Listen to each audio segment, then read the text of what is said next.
KNLY91.1FM.com. Come on in and pick out of our prestigious gallery at 727 Westmont Houston Road, Houston, Texas 77038. Text 832-466-8414. Barb's Iris Floral delivers fresh flowers fast. This message was from a proud sponsor to KNLY 91.1 FM.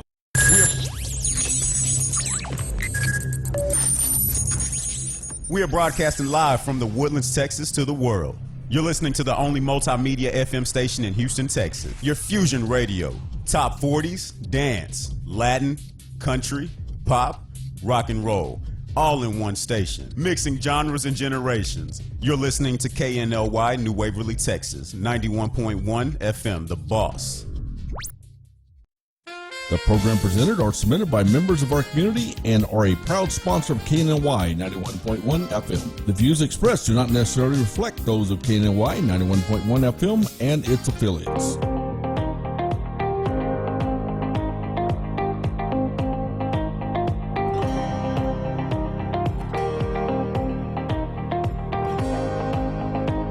Good morning, everybody, and thank you again for another day at 91.1 FM, The Boss. We're happy here on today's Entrepreneur, and we have somebody that is going to talk to us about discipline towards your favorite pets. Now, everybody maybe right now is thinking about getting a pet, especially with a lot of different things that are going on in the environment for the safety of their family, their safety of their home, companionship. Definitely is a great way to go. We have an expert in the house today, Mr. Jose Sierra with Simper Amici and Canine Training.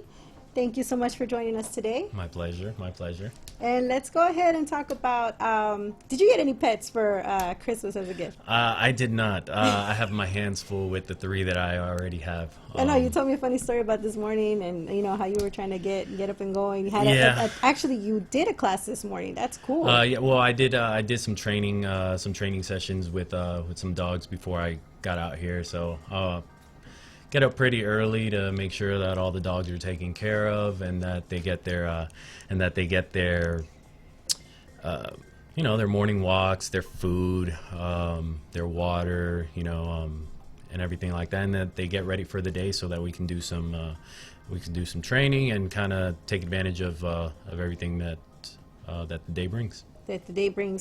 Now, how is it that your passion for taking care of animals kind of came out? Now, we are in the honors of a vet. Thank you so much for serving the country. We really do appreciate your assistance with us here in the U.S. You know, you're where you helped out the country. Thank you so much for that. It's my pleasure. Now, what made you change from that type of atmosphere to what you're doing now, or did that kind of guide you into that also? Yeah, that kind of guided me towards what I'm doing today. I got started with dogs. Actually, it's a funny story because when I was in high school, I had a friend who joined the Marine Corps. His name is Vinny Acevedo. So shout out to Vinny. He posted on MySpace, right? MySpace back in the day. Right? So he posted on MySpace him with a dog, and I'm like, oh man, he's got a dog. That's cool. And then I looked, and I'm like, oh man, that's his work dog. Like he works with that dog. Like that's so awesome. So from then on, I was like, that's what I want to do. Like that's what I want to do. So I went. So when I went to join the Marine Corps, I was like, "This is what I want to do. I want to do canine." And they're like, "Well, you got to join like the military police first. Okay. Like that's what you got to go in for, and then you got to get chosen to do it. Right. Like it's not like you get to do it. We can't guarantee you that. So I'm like, you know what? So I bet on myself, and I was like, I'm gonna do it. So joined, went for military police, and during military police school, I got chosen to be a canine handler. Okay. So went to Lackland Air Force Base down in San Antonio, did the training for that after military police school, and that's basically how I got into it, into dogs really, because I hadn't really owned a dog before then. But you do have a canine, or you have, you were telling me you also have pit bulls, right? Yeah, I have so as far as like canine, I don't have like a working dog or anything like Okay. that. Not anymore. Not since I had adopted my own, which is actually the face on my logo. That was my working dog. Okay. That was from a picture that I had taken of him out in Iraq. Wow. So he's no longer with us. Oh, but, I'm sorry. But now I have 3 little pit bulls, or 2 pit bulls, 1 mutt, really. He's like a shepherd lab mix, but they're great dogs. Wow. Yeah. And you're training them as well, right? Like, Yeah, I try. I still keep up with their training. Ricky Bobby, he's like the main one that helps me out with demonstrations and training, and I bring him out places with me and everything like that. The other 2 are just, you know, they're there. They're you know, they're my house dogs. You know, they don't go too many places with me or anything like that, but I don't really need them to. Right? Oh, okay.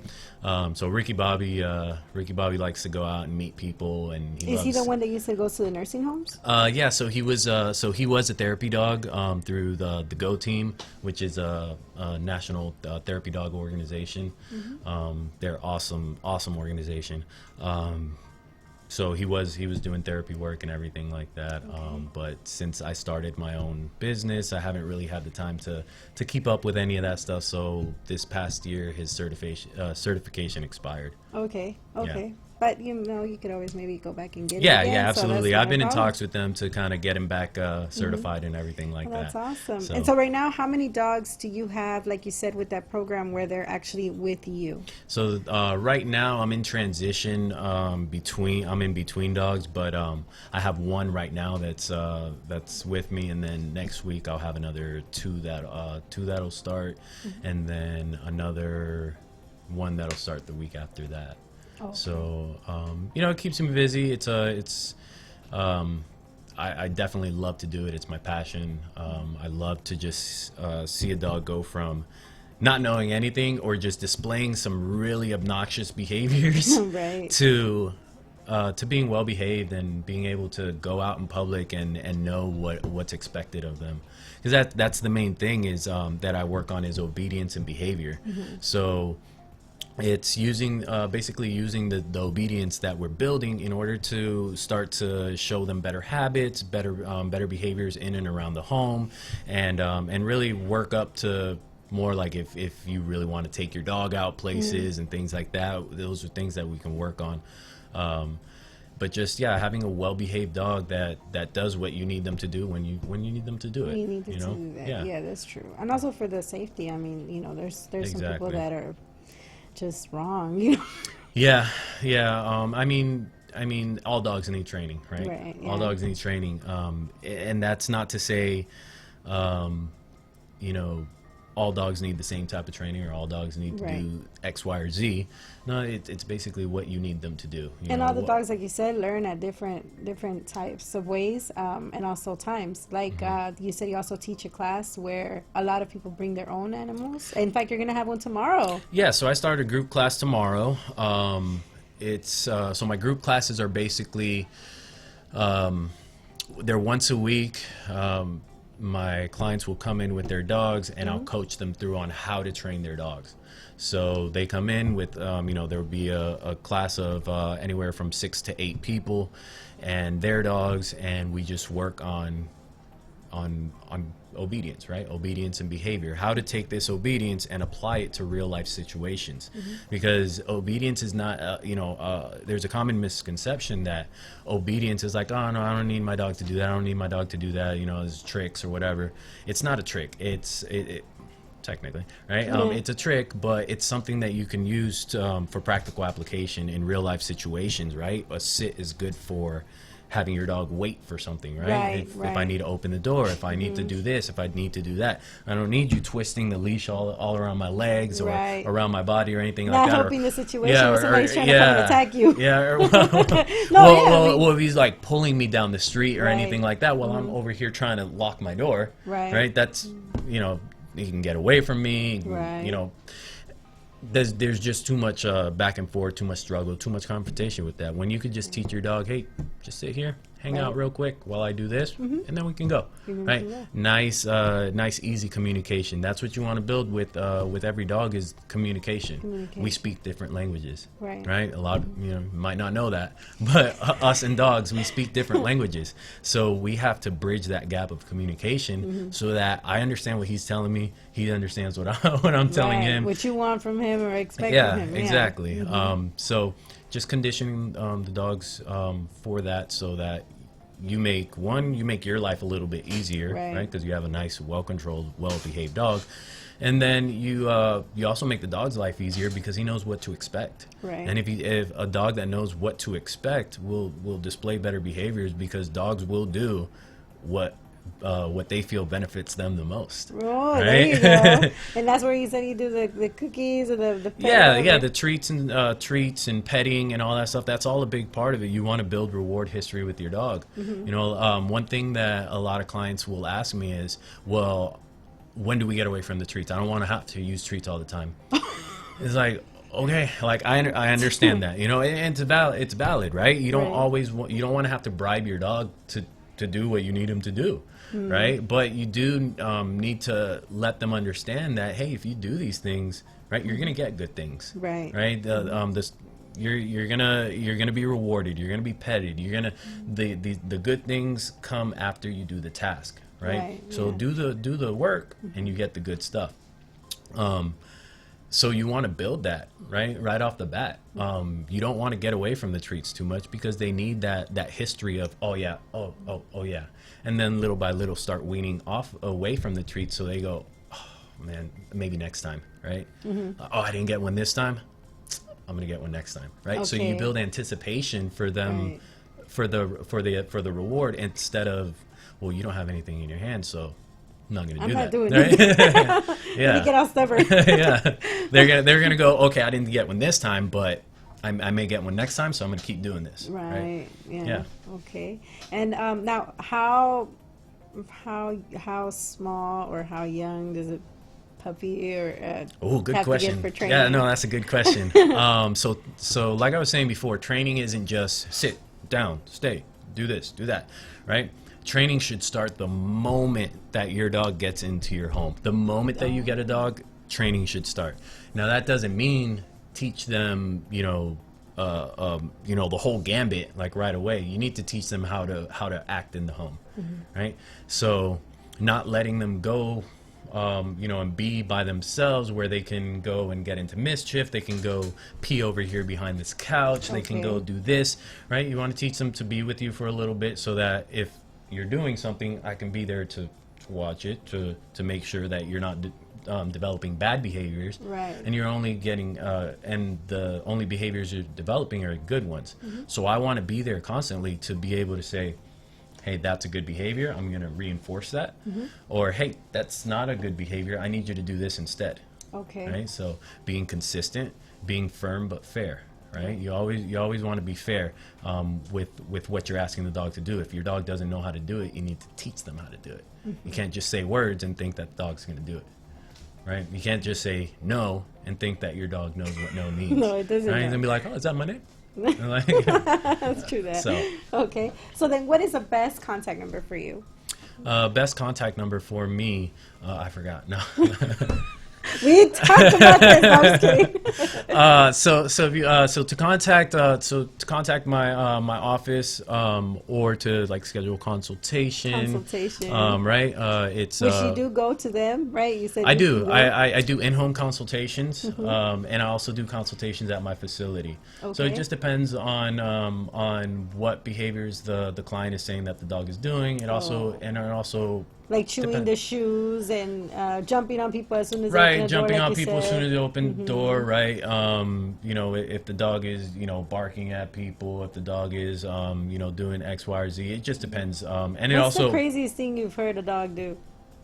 Oh my goodness, I've seen some crazy stuff. I can't think of any off the top of my head. But I mean, I've seen anywhere from dogs that just like you show them the leash and they just get aggressive, right? Oh no. They're like, don't ever put that thing on me, right? And with dogs like that, you just got to take it slow, and you got to kind of let them warm up to you, build some rapport with them. Any dog questions in the studio? Any dog questions? It's basically like you walk up to a dog and you try to put a leash on it, right? A dog that's never been on a leash is gonna be like, "What the heck are you doing? Get away from me! I don't like that." Me, yeah. Right? So and some dogs might see it as that. Might see it as like, "Whoa, you're too overwhelming. I got to protect myself," and and decide to take actions into their own hands. So kind of taking your time with dogs, having patience, that's the main thing about like dog training that you got to have. If you don't have it, don't become a dog trainer.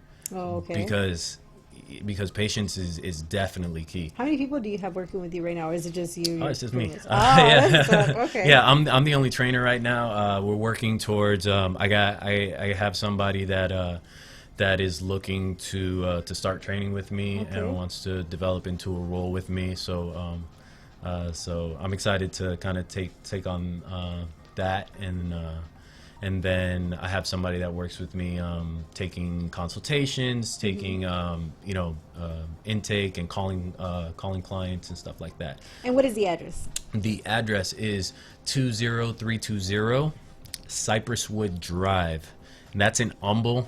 77338. That's actually, because it's not going to pop up on your map because it's a brand new building. So it's on 1960 near the airport, 1960 in Cypresswood, and it's going to be right at that corner, right behind the Valero. Cool. And you said it's a place that is covered, right? It's a covered. It's an office warehouse space. Okay. It's got a big outdoor lot. So trying to kind of get everything going with that to where we can utilize all the spaces as much as possible. Right. So we're still getting everything ready and everything like that. But if you have a pet that needs some training, definitely contact him at what number? I forgot. No, 281-241-9441. Okay, and your email address? My email address, you can contact info@semperamici.com. Do you have a erase button? No. Yeah, so you can see it on the screen. There you go. So it's info@semperamici.com. And then you can also go to my website, which is www.semperamicicanine, the word canine.com, which is also right there on your lovely graphic. And then also got my Facebook and my Instagram. Both of those are facebook.com or instagram.com/semperamici and then K9. I don't know why I did that. I just did. All right. Okay. And any shout outs? I know that, you probably have some friends that are going to have to go back, or you're already getting the calls and, they're getting called in. So any shout outs to anybody in particular? Man, I just shout out everyone. You're my brother. No, I just, I want to, there's a lot of crazy stuff going on right now, in the media and in the world right now. And to all my brothers and sisters that are still in the military, in the Marine Corps and the Army, the Navy, Air Force, Coast Guard. I just want to say be safe with, whatever comes or whatever happens throughout the next, months or years or whatever. I just want to say that we support you. Semper Amici Canine Training is very big on supporting veterans and veteran-owned businesses as well. But yeah, we support you, and you're not alone. And yeah, we're here for you. Also want to shout out my wife. She's been my biggest supporter through everything.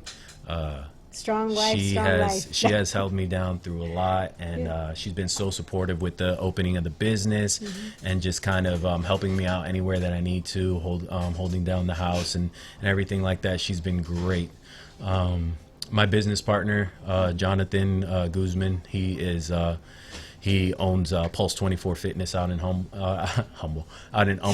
He's going to be coming to the studio too. He already said, I think. Yeah. So excited about that. He's also a veteran. He's a Navy veteran. He's in the reserves now. But yeah, shout out to them. My parents, my sister. My aunt. No, I was kidding. Shout out to God. Without him, nothing, none of this would be possible. So I'm just very grateful and very humbled to be sitting here and to be able to do what I do and talk to you about something that I have a deep passion for and something that I love. And we're happy to have you here today, Mr. Serra. Thank you again for coming pleasure. out to the studio with 91.1 FM The Boss. Everybody, have a blessed weekend.